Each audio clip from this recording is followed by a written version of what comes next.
From its recent high in September 2024, the stock corrected by more than 40%. But if you feel that this is a huge fall, you might not be aware about its biggest fall, which was of 99.6%, where the stock corrected from 422 rupees to just 1 rupee 65 paise.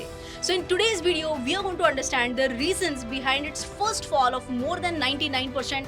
We are going to understand about the reasons behind the second fall of almost 40%, which is almost its recent fall. We are also going to understand about the Q3 updates, post which the stock hit consecutive 3 upper circuits, and most importantly, we are going to understand about the budget impact on this stock. And the name of the stock is Suzlon.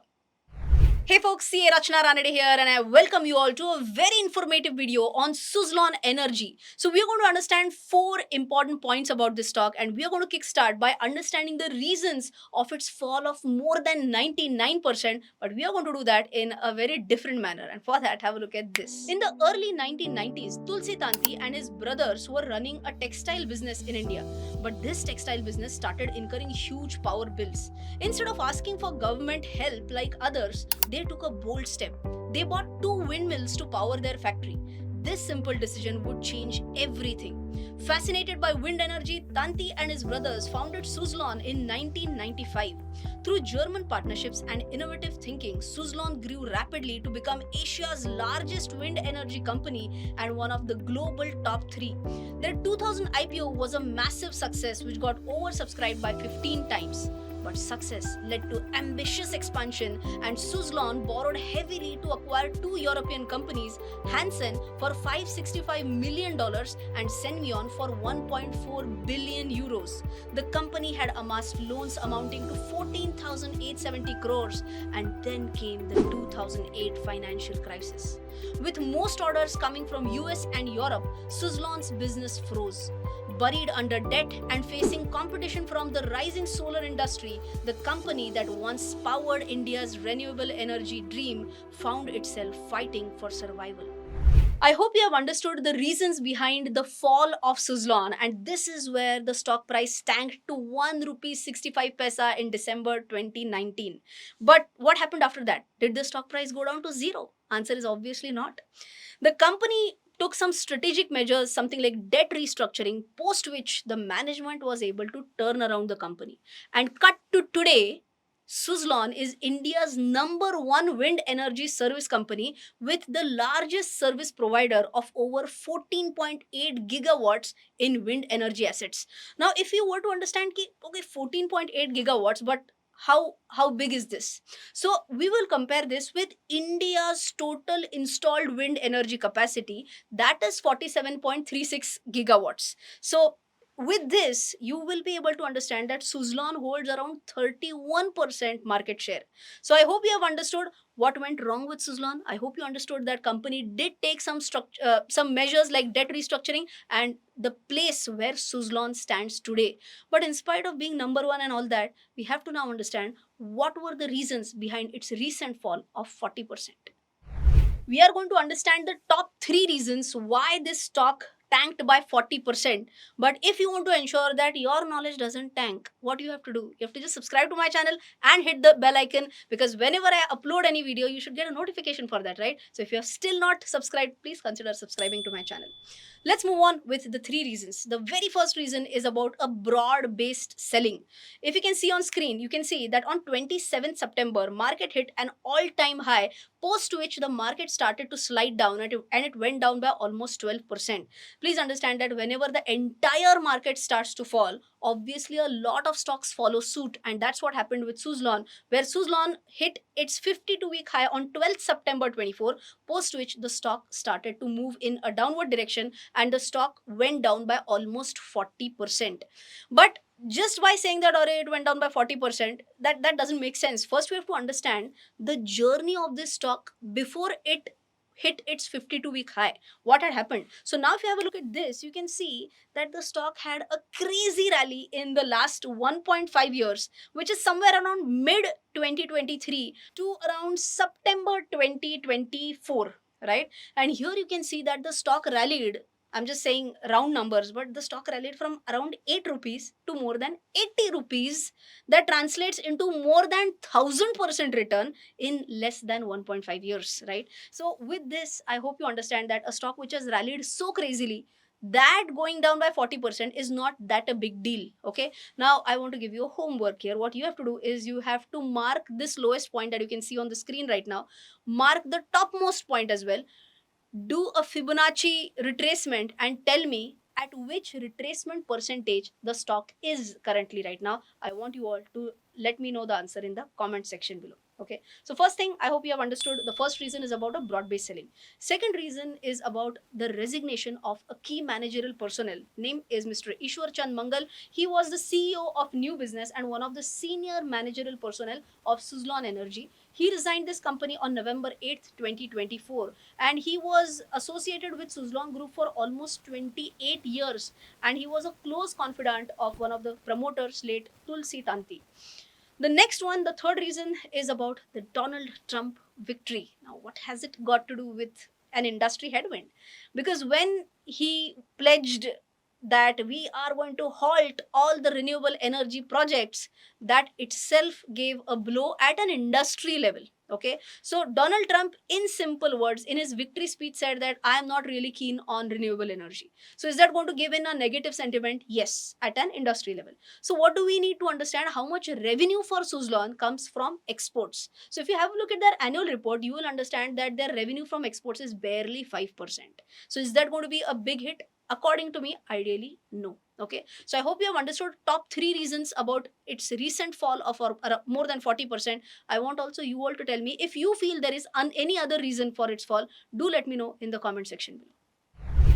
Now let's move on with the Q3 updates for Suzlon. As I mentioned, post the Q3 numbers, the stock had hit upper circuits back to back on 3 or 4 days, right? So let's understand was their financial performance really good or not? And for that, have a look at this. Now, first and foremost, if you see, deliveries were up by 75% QOQ and 163% YOY. Simple. If they are able to deliver more and more wind turbines, you can say, more and more installed capacity that they are able to deliver, in that case, what will increase? Obviously, revenues are going to increase. If revenues increase, ideally EBITDA and PAT will also follow suit, right? So let's understand. Revenue up 42% QOQ and 91% on a YOY basis. Even EBITDA up 70% QOQ and YOY basis 102%. PAT 93% up QOQ and YOY also 91%.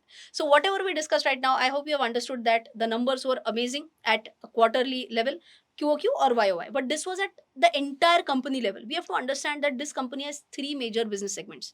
The very first one is WTG, which is a wind turbine generator.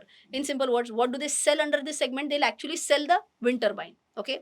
And this one accounts for 75.4% of the revenue. Second one is Operation and Maintenance Services Division, which is OMS, and that contributes to roughly 20% of the revenue. But why is this also important? See, sale of wind turbine is like a one-time revenue. But once you sell the wind turbine, will it require an annual maintenance? Absolutely yes. And that revenue comes up under the OMS category. Okay. So this is also very important from a recurring revenue perspective.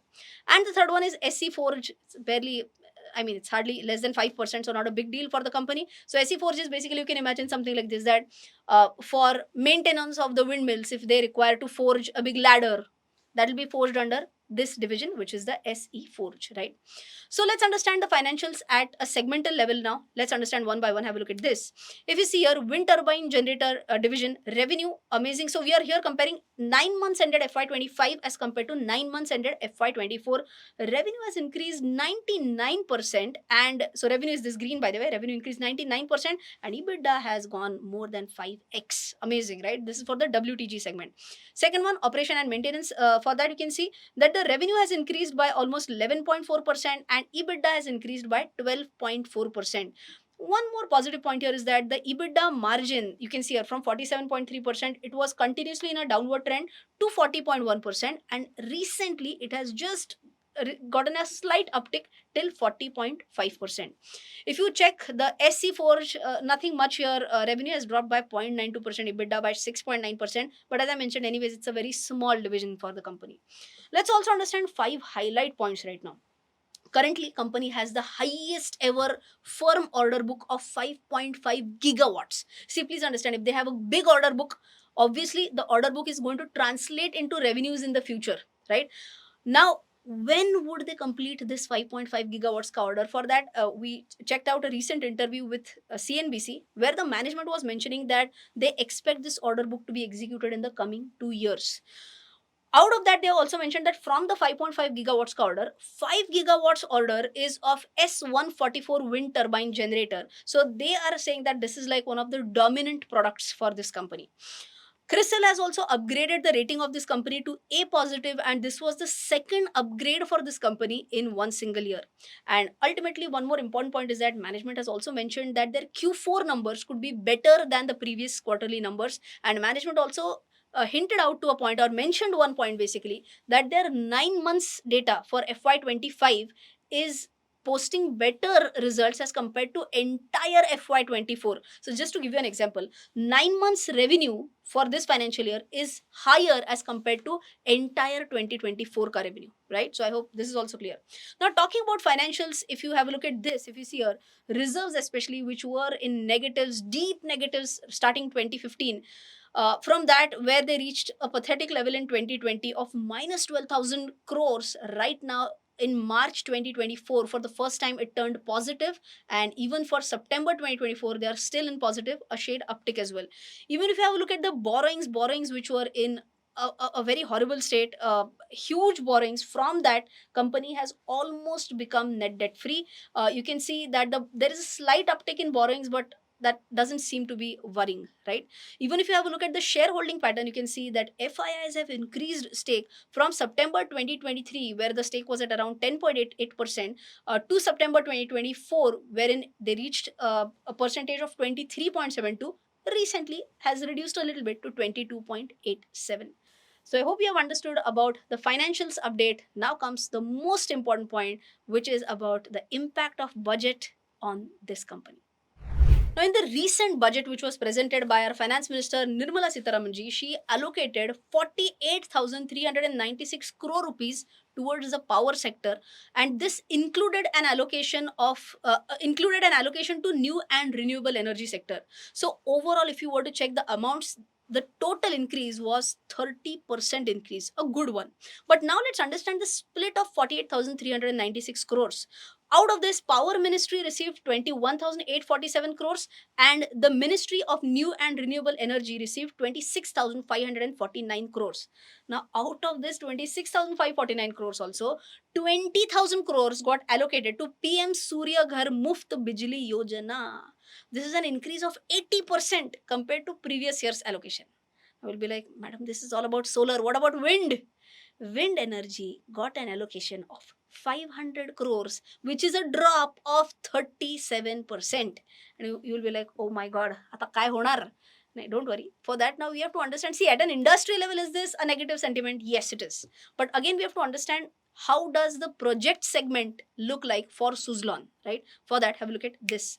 Now, if you see the order book for Suzlon, the project segment, basically, you can see 58% of their total project segment is of retail or captive, but it's not. So basically, this is not about the government. 58% is not about the government. How much is about government? Central and state auctions is 21%, and PSUs is 21%. So again, the second half of PSUs of 21% may not be a big deterrent, but yes, 21% will have that negative sentiment, which is of central and state auctions. So all in all, I hope you have understood that this company is not heavily reliant on the budgetary allocations. Will it lead to a negative sentiment at industry level? Yes, but will not have a big blow on this company is what I believe. I hope you have understood about four major clarifications, or four major points of analysis for four big questions. We started with the 90% plus fall, almost 99% fall. We understood the reasons for that. We understood the reasons for recent 40% drop. We understood about the latest quarterly numbers, and we did understand about the budgetary impact on this stock. If you loved this video, don't forget to smash the like button. Don't forget to share this video with your friends. I'll see you in the next one. Till then, take care. Jai Hind and bye-bye.